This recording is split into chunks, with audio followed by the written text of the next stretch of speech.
प्रयोग आपल्याला शिकायचा आहे. आपण काय घेतलं? एक काचेचा ग्लास घेतला. ग्लासवर एक पुठ्ठा, रिकामा पुठ्ठा ठेवला आणि त्याच्यावर एक 10 रुपयाचा कॉइन त्याच्यावर ठेवला. आता काय करते मी की या पुठ्ठ्याला मी अशी टिचकी मारते. टिचकी मारल्याबरोबर काय झालं? पुठ्ठा उडून गेला पुढे आणि कॉइन ग्लासच्या आतमध्ये पडला.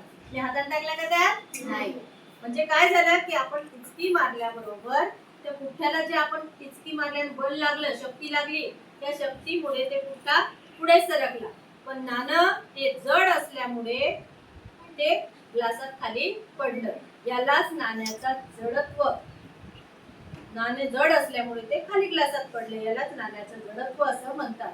आता हा जडत्वाचा नियम आहे की हलक्या वस्तूला आपण टिचकी जर मारली तर ती आपल्या बलामुळे पुढे जाते, पण जी जड वस्तू आहे ती त्याच्यावर त्याचा काही परिणाम होत नाही. दाखवते का? आता तुम्ही करून पहा एक जण.